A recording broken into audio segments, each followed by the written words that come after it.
太弱了。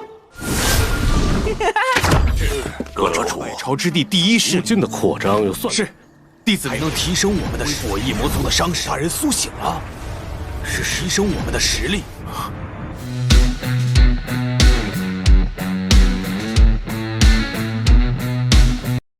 Halo guys, jumpa lagi bersama Mimin di channel Alur Cerita Film. Dan bagaimana kabar kalian? Tentunya Mimin selalu doakan agar kalian semua dalam keadaan baik, sehat, dan bahagia selalu. Untuk episode kali ini, Mimin akan merangkum sebuah film web series yang berjudul Martial Master untuk part terbarunya. Bagi teman-teman semua yang belum sempat menonton video sebelumnya, kalian bisa langsung menontonnya. Linknya ada di deskripsi. Dan jangan lupa bagi kalian yang baru mampir untuk mensupport channel ini terus agar Mimin selalu semangat dalam menghibur kalian semua. Oke, tanpa berlama-lama lagi, Mimin langsung saja masuk dalam alur cerita Martial Master. Di episode terakhir kemarin, leluhur Pai membunuh cucunya sendiri yang sok jago tersebut dengan satu gerakan. Karena ia telah berani menyinggung Lord Qin Chen. Ia juga meminta maaf kepada Qin Chen atas kelalaiannya. Qin Chen pun menyayangkan tindakan leluhur Pai yang langsung membunuh cucunya sendiri. Leluhur Pai mengatakan kalau ia hanya tidak ingin membiarkan bencana itu harus mencelakai dinasti Yongnya. Karena alam rahasia iblis langit sudah ditutup, jadi para tetua pun berpamitan ke dinastinya masing-masing. Ketua pavilion dan yang lainnya pun berpamitan kepada Lord Qin Chen. Lalu Qin Chen dan yang lainnya juga pulang ke dinasti Wei-nya. Di sisi lain, orang-orang tahu kalau leluhur dinasti Dayong telah membunuh cucunya sendiri, yaitu Heng Tianxiao, untuk menenangkan kemarahan Qin Chen. Padahal yang mereka tahu, Heng Tianxiao adalah orang paling jenius di dinasti Dayongnya. Mereka juga mendengar kalau para leluhur 7 dinasti utama juga sangat menghormati Qin Chen, dan itu sangat mencurigakan. Mereka juga mendengar kabar kalau leluhur dinasti Xian dan Dali tidak keluar dari alam rahasia. Salah satu dari mereka menjelaskan kalau pembukaan alam rahasia kali ini ada penyusup dari sekte iblis. Dan Qin Chen lah yang mengembalikan keadaan dan mengetahui rencana sekte iblis darah. Bahkan Qin Chen menolong para leluhur, kalau tidak para leluhur akan mati di dalam alam rahasia. Kita kembali ke Qin Chen. Si kucing hitam tahu kalau para praktisi dinasti Wei yang tertinggi hanya ada cahaya dari Martial Emperor lemah. Kucing hitam meminta Qin Chen yang dengan bakatnya untuk jangan membuang waktunya di dinasti Wei. Ia juga meminta Qin Chen untuk menjadikan kucing hitam menjadi gurunya. Dan dijamin masa depan Qin Chen akan cerah. Namun Qin Chen langsung menolaknya. Kucing hitam juga menjelaskan di zaman kuno banyak orang-orang yang ingin menjadi muridnya. Dan Qin Chen harus mempertimbangkan dengan baik. Lalu Qin Chen mengeluarkan api teratai hijaunya dan membuat si kucing hitam ketakutan dan memilih diam. Kucing hitam tahu kalau dirinya telah disegel selama bertahun-tahun dan tidak mudah kembali ke dunia fana. Dan ia akan bersenang-senang dulu dengan beberapa kucing betina. Ia pun pergi untuk mencarinya.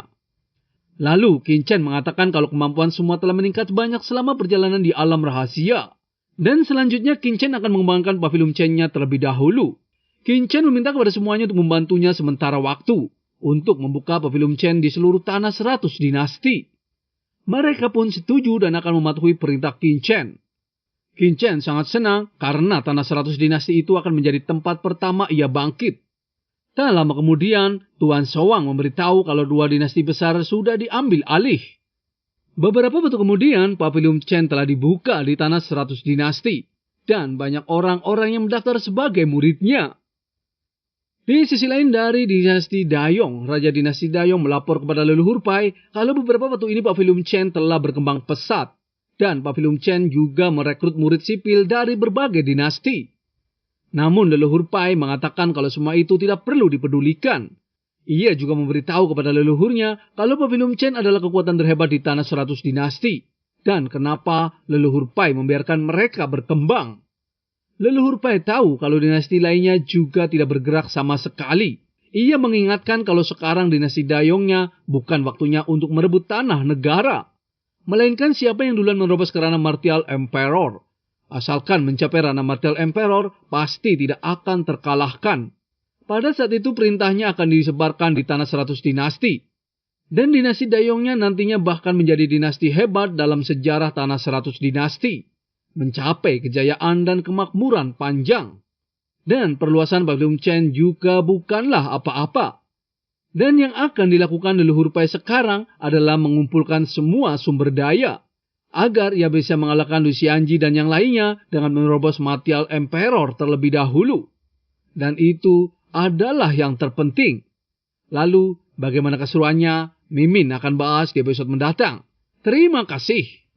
I don't ever slow up, no I don't take shit. I got no love for the fakeness. If you wanna play tough and wanna hate this, I'll always show up. I don't ever slow up, no I don't take shit. I got no love for the fakeness. If you wanna play tough and wanna hate this, I'll always show up and make a statement. I don't ever slow up, no I don't take shit. I got no love for the fakeness. If you wanna play tough and wanna hate this, I'll always show up and make a statement. Everything I do so instinctive and so passionate. Every word I move so descriptive like an adjective. I got a vendetta against people who patented being negative when you should be getting after it. I got facts over tracks, this and that. Spitting slow, spitting fast. I could roast, I could gas. Think I'm okay at last, but I don't know if that can erase all the past. And the pettiness, a reflection of the emptiness. Hilarious, you think you're worth my time, you're delirious. Mysterious, because you hide behind a fake exterior. Inferior, you know I'll always be a bit superior. Get off of me, this ain't no humble brag. I want you to hear words, you can say them back. I want you to feel free from the chains at last, and to believe in what you got, it was built to last, yeah. Now that I've been put through hell, I never got anyone's help. I had to do it all myself. I don't ever slow up, no I don't take shit. I got no love for the fakeness. If you wanna play tough